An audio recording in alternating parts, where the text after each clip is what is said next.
Bonjour à tous. Après la petite amélioration que j'avais fait sur cette presse, eh ben, c'est au tour de la Challenger à avoir une petite amélioration. Voilà, ça aide bien. C'est pour évacuer automatiquement les étuis. Je vais vous montrer ça un peu plus près. Bon, voilà, vous aurez compris le principe. Là, c'est un feuillard que j'ai mis, hein, tout simplement, que j'ai plié, que j'ai fixé derrière. Je vous montrerai tout à l'heure. Et j'ai changé en fait la pièce qui vient sur le côté ici. Là. Voilà, la pièce en alu. J'ai mis du zinc à la place, que j'ai pris à mon boulot, hein, que j'ai à la maison. Plié, voilà, j'ai fait 2 essais en fait. Hein. Je me suis aperçu que je m'étais planté, donc j'ai fait un deuxième essai. En tout, allez, ça m'a pris 1h15 à peu près pour faire ça, tranquillement. Et le principe, ben, en fait, ça marche super bien. Voilà. Et c'est vrai que le gain de rapidité est énorme.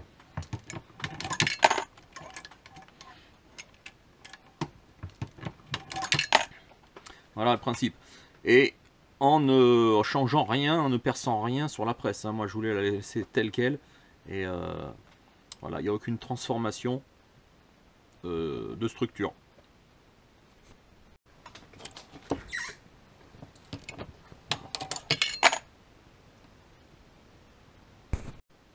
Alors voilà, cette petite patte, elle est fixée uniquement sur la fixation d'origine de la presse.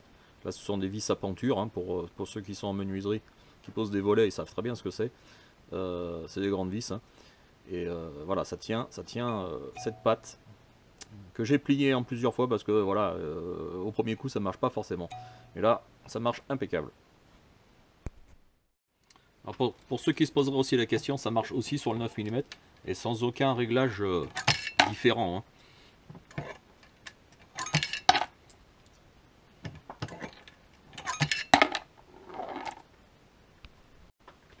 Et l'avantage aussi, c'est que ça marche aussi sur les douilles longues.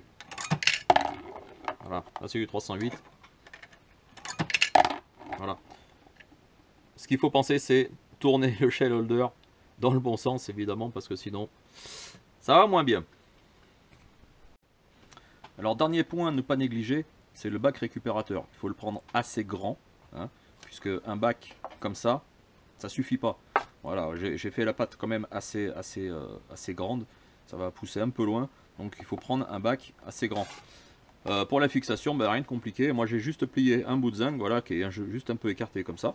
Et puis donc, on vient simplement accrocher le bac. Voilà. Bon, ben voilà pour conclure cette petite vidéo. C'est une chose que je voulais faire depuis un joli moment. Bon, j'avais pas pris le temps en réel de m'y attarder. Et voilà. Un bout de zinc, c'est facile à trouver. Là, du feuillard, bon, c'est peut-être un petit peu plus dur. Là, j'en trouve facilement dans mon métier, c'est pas un souci. Voilà, c'est souple et puis c'est quand même assez rigide. Donc pour faire des poussoirs, là, ça va, c'est l'idéal. Voilà, ça m'a pris quoi, 1 heure, allez, 1h30 maximum, hein, vraiment maximum. Et puis je pense que ça va faciliter les choses parce que c'est vrai que c'est un peu laborieux quand même, hein, mettre une douille, l'enlever à chaque fois, bon. Là, ça évacue dans le bac et voilà, c'est plutôt sympa.